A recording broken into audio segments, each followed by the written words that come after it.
Swastiastu. Perkenalkan, nama saya Nikadek Suci Suryaningsih, nomor absen 30, kelas 11 Bahasa. Di sini saya akan menjelaskan secara singkat biografi tokoh Ahmad Subardjo beserta peran beliau dalam kemerdekaan Indonesia.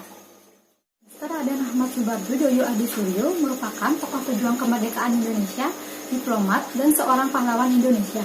Beliau juga merupakan Menteri Luar Negeri Indonesia yang pertama. Ahmad Subardjo lahir di Teluk Jambe, Karawang, Jawa Barat pada tanggal 23 Maret 1896. Ia merupakan putra dari Teuku Muhammad Yusuf dan Wardinah. Sang ayah masih keturunan bangsawan Aceh dari Pidi.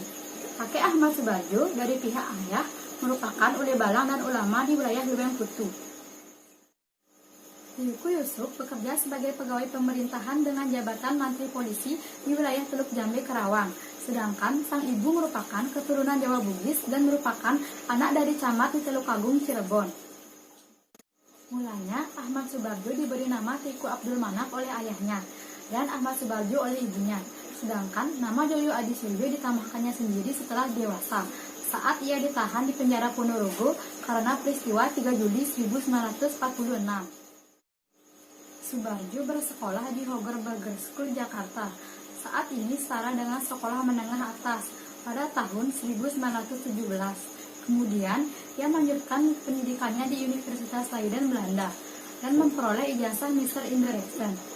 Saat ini setara dengan sarjana hukum di bidang undang-undang pada tahun 1933. Pada 15 Desember 1978, Ahmad Subardjo Doyo Adisuryo meninggal dunia pada usia yang ke-82 tahun di Rumah Sakit Pertamina Kebayoran Baru akibat flu yang menimbulkan komplikasi. Kemudian beliau dimakamkan di Cipayung, Bogor. Semasa masih menjadi mahasiswa, Subardjo aktif dalam memperjuangkan kemerdekaan Indonesia melalui beberapa organisasi seperti Jongjapa dan Persatuan Mahasiswa Indonesia di Belanda. Pada bulan Februari 1927, ia menjadi wakil Indonesia bersama Mohatta dan para ahli gerakan-gerakan Indonesia pada persidangan antarbangsa juga menentang imperialisme dan penindasan penjajah, yang pertama di Brussels dan selanjutnya di Jerman. Pada persidangan pertama tersebut juga hadir Jawaharlal Nehru dan pemimpin nasional lainnya yang terkenal di Asia dan Afrika. Sewaktu kembalinya ke Indonesia, Subardjo aktif menjadi anggota Badan Penyelidik Usaha Persiapan Kemerdekaan Indonesia atau BPUPKI dan kemudian Panitia Persiapan Kemerdekaan Indonesia atau PPKI.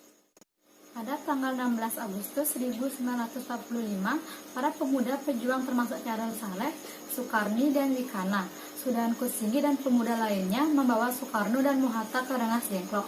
Tujuannya adalah agar Soekarno dan Mohatta tidak terpengaruh oleh Jepang. Peristiwa ini dinamakan peristiwa Rengas Dengklok. Di sana, mereka kembali meyakinkan Soekarno bahwa Jepang telah menyerah dan para pejuang telah siap untuk melawan Jepang apapun resikonya. Maka diutuslah Yusuf Kunto untuk mengantar Ahmad Subardjo ke Rengas Dengklok. Ahmad Subardjo berhasil meyakinkan para pemuda untuk tidak terburu-buru dalam memproklamasikan kemerdekaan.